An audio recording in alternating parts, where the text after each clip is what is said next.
بسم اللہ الرحمن الرحیم حمدت حمدا وصلیت صلاة وسلمت سلاما اما بعد فاعوذ باللہ من الشیطان الرجیم بسم اللہ الرحمن الرحیم فمن شہد منکم الشہر فلیصمہ صدق اللہ مولانا العظیم۔ ساہیوال میڈیا کے پروگرام دین و دنیا کی روشنی میں خصوصی ٹرانسمیشن ماہ رمضان کیسے گزارے، اس پروگرام کے ساتھ محترم سامعین و ناظرین حاضر خدمت ہے مفتی محمد غلام رسول۔ آج ماہ رمضان کی تیاری کے لیے آپ احباب کو کچھ پیغام دینا مقصود ہے۔ استقبال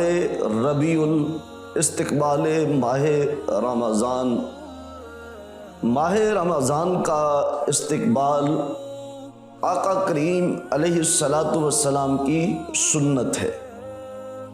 آپ صحابہ کرام رضوان اللہ تعالی علیہم اجمعین کو ایک دن پہلے جمع فرماتے اور ماہ رمضان کی خوشخبری سناتے کہ ماہ رمضان آ رہا ہے، ایک عظیم مہینہ ہے۔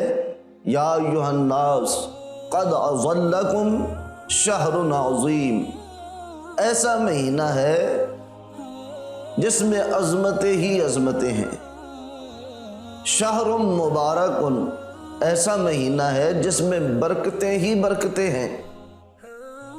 صحابہ کرام رضوان اللہ تعالی علیہم اجمعین کو جمع کر کے جان عالم صلی اللہ علیہ وآلہ وسلم خطبہ ارشاد فرماتے تھے، جس میں فضائل رمضان المبارک اور چند مسائل رمضان المبارک آپ ذکر فرما دیتے تھے، اور ماہ صیام شروع ہونے سے پہلے ہی ذہن سازی کی جاتی تھی۔ تو آج کا یہ پروگرام ماہ رمضان المبارک کی تیاری اور ذہن سازی کے حوالہ سے ہے۔ بڑی چیزوں کے استقبال بھی بڑے اور بھرپور انداز میں کیے جاتے ہیں، تو اس ماہ مقدس کو شہر عظیم کہا گیا ہے۔ عظیم عظمت سے ہے، جس کی عظمت کے تذکرے خود عظیم ہستی فرمائے، یقیناً وہ بہت بڑی ہی شانوں والا ماہ مقدس ہوگا۔ اور اس ماہ مقدس کو آپ نے یہ بھی فرمایا کہ شہر مبارکن، یہ مہینہ برکتوں والا مہینہ۔ ہم بخوبی واقف ہیں، اس ماہ مقدس میں انسان محنت تھوڑی کرتا ہے، لیکن رب تعالیٰ کی طرف سے اسے ثواب زیادہ دیا جاتا ہے۔ یہ تو وہ ماہ مقدس ہے کہ روزہ رکھا، انسان سو گیا، کوئی عبادت نہیں کر رہا، نماز کے اوقات میں اٹھا، نماز ادا کر لی، پھر سو گیا۔ فرائض و واجبات کی پابندی کر کے انسان بھلے سارا دن سوتا رہے، اس بندے کا سونا ہی عبادت بن جاتا ہے۔ یہ اتنا پیارا مہینہ آ رہا ہے، ابھی سے تیاری کر لیجئے۔ اور ایک روایت میں یہ بھی آتا ہے، جو بندہ چاہتا ہے کہ اس کا پورا سال سلامتی والا گزرے، پورا سال امن اور سکون سے گزرے، تو بھئی تیاری کر لیجئے، یہ مبارک مہینہ سلامتی کے ساتھ گزار لیجئے، حکم الہی کی اتباع میں گزار لیجئے۔ تو جس بندے نے ماہ رمضان سلامتی سے گزار لیا، اس بندے کے لیے خوشخبری ہے کہ اس کا پورا سال سلامتی کے ساتھ گزرے گا۔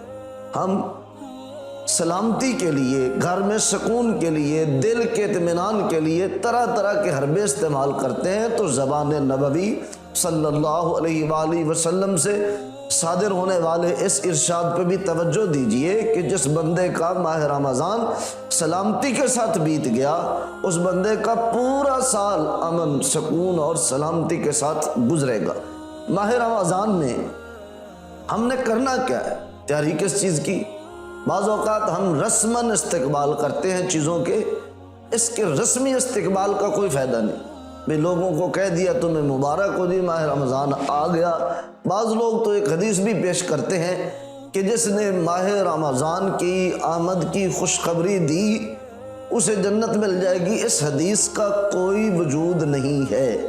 مبارک دی جا سکتی ہے لیکن اس تصور سے اور اس خیال سے کہ مجھے جنت ملنے کی خوشخبری ملی ہوئی آقا کریم علیہ السلام سے، تو ایسی کوئی بات نہیں۔ ہمیں لکیر کا فقیر نہیں بننا چاہیے۔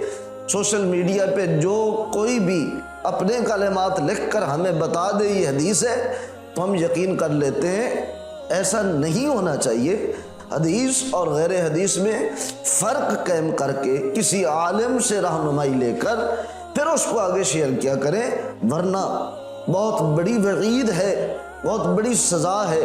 کریم آقا علیہ السلام ارشاد فرماتے ہیں جس بندے نے اپنی طرف سے بات گھڑ کے میری طرف منسوب کی وہ بندہ اپنا ٹھکانہ جہنم میں بنا لے۔